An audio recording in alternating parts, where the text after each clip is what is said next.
What is up, hunters? Welcome back to the Gunners Guild. It's been a while since the two of us threw down with a commentary style opinion video, so here we go. I'm Cera, and joining me of course is Phemeto, and we are talking Monster Hunter Rise Sunbreak today. Sunbreak has been out for a fair while now, and whilst there's a lot of stuff that's been improved in base Rise, there's also things worth criticizing. This whole collaborative effort is to talk about both sides, some in-betweens, and generally all that type of stuff you won't get from the rabid animal pits that are Twitter or YouTube comments.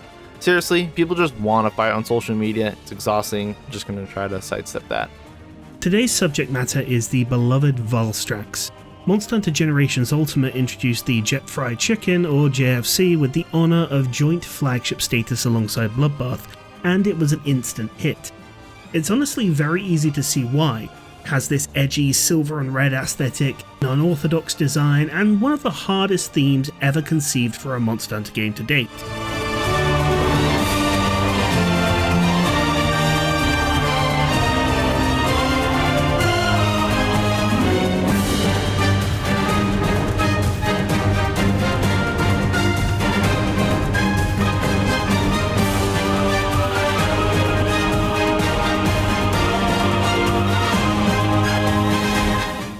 In terms of the fight, Strax here was clean. The hitboxes were fair, it had some good crit points you could hit with some precision, and the tells gave you enough breathing room to know what was coming next. Now then you couple that with the fact it would literally disappear, then come crashing down, inflicting tinnitus on all people within 50 square miles, and you had a very nice combination of a mechanical design and cinematic excellence that a lot of us went wild for. Fast forward ourselves to Rise. With the second title update, in swooped Crimson Glow, one of the few examples of a variant showing its face without the base species being present.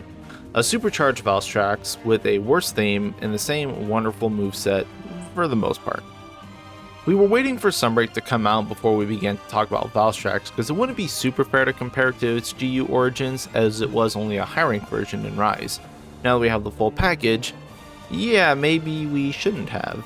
There's a stark difference between the two monsters, and it's one of those things that makes me think, why don't we just get new monsters instead? Because Sunbreak was a huge step down for the Booster Birb. And really, if the returning guys are going to be like this, and they kind of are, like, why not just try something new instead to see if it's better? See, GU Valstrax was fantastic for a variety of reasons, as we mentioned earlier, but the actual fight was the main highlight. It was aggressive, had pretty tight hitboxes, unique moves, and played with the game systems that GU provided. Aerial, Adept and Valor styles, as well as all of the evasive Hunter arts, all played into his moveset very well, and would otherwise be too overbearing for hunters without them. His attacks almost all had a small taunt at the end to give the players time to recover, reposition or retaliate, which is common in these older games as they play slower for the most part. But it really helps to get the point across of when it's time to attack and when it's time to evade. Valstrax in GU was damn near perfection at every corner and the fight just felt amazing. Especially when you use the leg trips to lock it down, and the rare chest explosion topple when it would rise. Anyone who's played GU will tell you that Valstrax is one of the peak highlights in the Monster Hunter experience, especially in 4th gen. Then we step into Rise, and honestly, Rise Valstrax wasn't bad either, mostly a positive experience. Like, Rise Valstrax essentially had the same moveset as G-Rank GU Valstrax, with a few new tools with the laser beam and the extra AoE added to its attacks when it was charged. But while the new Valstrax was highly praised in Rise, there were some telltale signs that it wouldn't stay that way going into G-Rank. The first being that they got rid of a reliable, consistent leg topple. Now, we talk about thematic changes to monster designs in these videos, and Rise took a lot of the leg and head topples away from monsters and then moved them to aura topples so they're more contained and not spammable. And Strax was no different. The most common way to stop Valstrax now is to hit the chest and burst it during its charge so it doesn't go into its enraged state. Now this chest charge was the main centralizing mechanic to Crimson Glow, when previously it would have been sort of a rare occurrence towards the latter end of the fight in GU. It now happens within either a certain amount of damage or about a minute after engaging, to the point where you could reasonably script it if you were paying attention. You pop the chest, you do some damage, you get a huge knockdown period, and you also avoided the terrible charged wing state. Seriously, this wing state sucked. If you failed to meet this check, you'd get the charged wings and all of the elemental hit zones would just disappear. It was a huge slap to the face for weapons that prioritized elemental damage at the time. Not only that, but things like easily punishable wing stabs or simple dive bombs would now be paired with residual dragon landmines. So after an attack there would be a couple of landmines dotted around near the wing, which means that, often if you had a counter silk bind that stayed completely still, you might be fine. Sword and shield really is the only thing to spring to mind in base Rise, but with every other weapon you'd inevitably drift into the path of a large dragon explosion. Thus, your main priority was getting every single one of these chest pops. To miss a chest explosion would halve your possible openings and shit up the hitboxes to the point of madness. When you eventually pair this with Sunbreaks over-centralization on things like Silkbind counters, and then making Valstrax's signature ambush move cause 2 hits instead of 1, to the player it focuses, it was sort of another big kick in the teeth. The game was designed around counters, but now we have to counter counters. So of course we're going to force the player to sheath because the monster's now adapted to the counters, and Superman died because if you try and go against this big ambush, you counter the big hitbox of the bird landing on you, but then you get hit by the eventual explosion of the impact causing you to die. Like, that does get a bit annoying, when you're invincible against all of these huge attacks and then another big huge scripted attack you just die to when doing the exact same thing. These small downsides were mostly overlooked with the base version though. It was, all things considered, a pretty decent fight, and then we get to Sunbreak. Sunbreaks Valstrax is, well, I gotta be honest, probably one of the worst reiterations of a monster I've ever seen. It is not enjoyable in the slightest. I think greatsword users are the only ones who can easily handle this beast, that and like Pierce Light Bowgun, because greatsword is greatsword and light bowgun is light bowgun. So what had changed? Well, everything honestly. Valstrax in Sunbreak has a significantly different moveset than it does, and it forces him to be airborne a significant portion of the fight, which is a little annoying since most weapons can't play around that and have to stick to the ground. And even ranged weapons can't really hit him when he's up in the air. Aerial hitboxes in general are just wonky in Rise, so trying to get up to him like with Insect Glaive or with Silk Bugs is not a smart idea either, because stuff just hits weirdly when you're airborne. The main change in the first problem, however, is with the first chest vent check. Does that make sense? The stagger values and the damage required are massively increased to pop his chest, and I think there's some sneezes that last longer than this first animation. It's like 2 seconds, and if you don't get it, then he's automatically enraged. This boiled down to a forced engagement with an enraged state at least once, and therefore ruining all the elemental hit zones, and the openings, and the enjoyment, you name it. Not only that, but the charge state gives Valstrax significantly more AoE coverage with the wing attacks, and removes a lot of time for openings in the other attacks, as there are now lingering explosions where you'd want to reposition.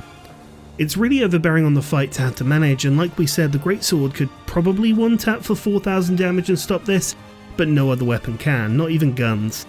There is still technically a leg topple, but all of the values, including stagger and just general thresholds, have been changed so much, it's not really a viable option anyways. You don't really want to focus on the arms like you used to do in GU. You end up having to focus on all the different options offered to you: marionette spiders, forced wyvern rides, turf wars, etc. And if the monster needs the gimmick of the game to prop it up and make it bearable, does that really make it a good fight at its core? I mean, just look at Iceborne, we had a lot of that same issues over there. Does it make it well designed, or are you in reality skipping through a large portion of the actual moveset in favor of getting it done and over with? Because right now, we have to pop this chest to get rid of the enraged state just so he doesn't use half his movesets, and that's what makes the fight tolerable. Now in Sunbreak, his signature laser beam attack now swipes twice, and on the slam down there is pretty much no feasible way to dodge it. The tracking is insane. Now, tracking in general in Rise is kind of tied to frame rate, and it did get a bit of a stealth nerf a few weeks ago. If you want to check that out, have a look at Titus's video on it.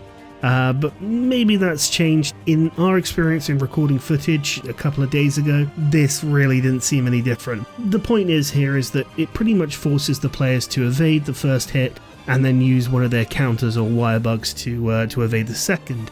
And so you have to make sure you keep a silk bind ready for that. Or in the case of bow users who don't have a counter, you just get good, I guess.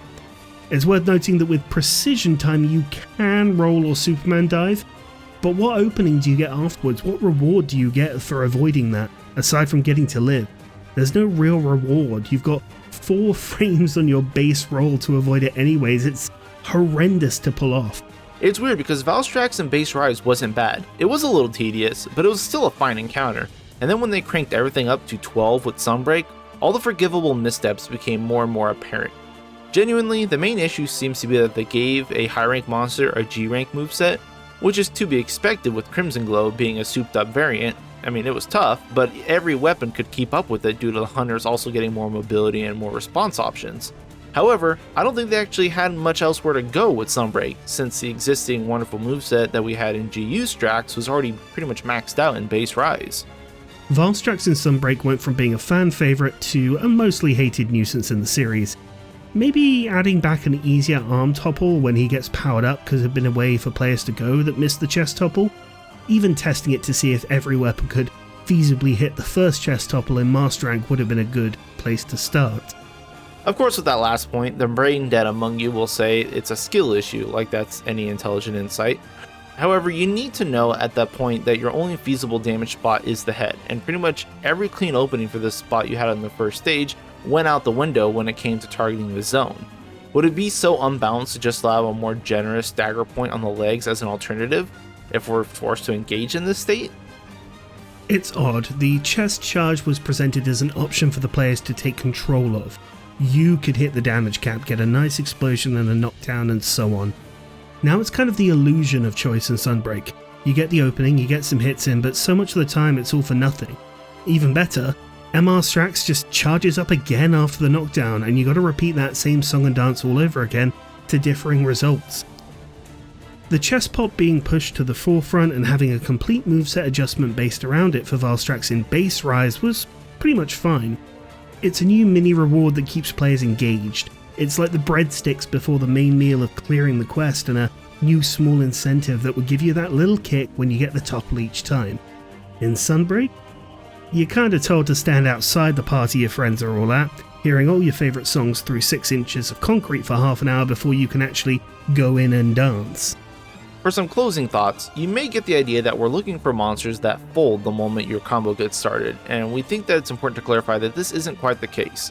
We've spoken before about how some monsters in Iceborne had flinch shots, head topples, leg topples, and special state topples, and how all of that felt a bit much, meaning that you really didn't get to engage with the moveset and the personality of the monster that much, and it's pretty much the same here in Sunbreak.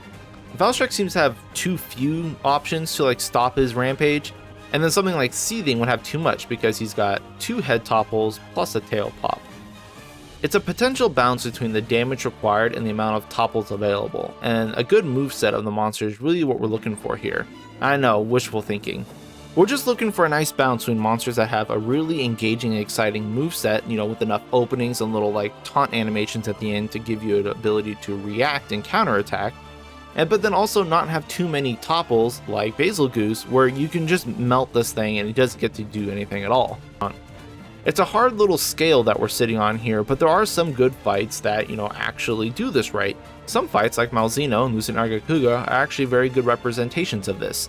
They have very clear attacks with nice hitboxes and have some good downtime for each of the attack to let the players actually, fight back. They have aura topples, but then they also don't have too many other topples, so you're not actually just trying to lock it the entire time. The problem with Valstrax was that literally we didn't want to see that his whole enraged moveset, we just wanted to get it over with ASAP, and that's not good. Going back to Malzeno, everybody wants to see Morb mode. I mean, he is so much more fun to fight with that. But then also we break him out of it and that's our topple, but it's a great tense experience. Valstrax, it's just annoying. So to summarize everything, Valstrax in GU was peak Monster Hunter. I think everybody agrees that it is an amazing fight and it just ranks up there with the best of the best.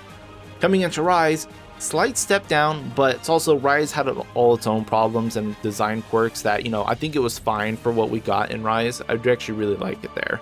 And then it just keeps sliding down the hill in Sunbreak. I don't like his moveset at all. I don't like his mechanics. I don't like how they gutted pretty much everything about him. And it's not even really the same fight anymore. It's a different monster entirely. So I just don't like where we're headed with all these returning monsters, and I would like to see new monsters instead. Valstrax, he kinda sucks in Sunbreak.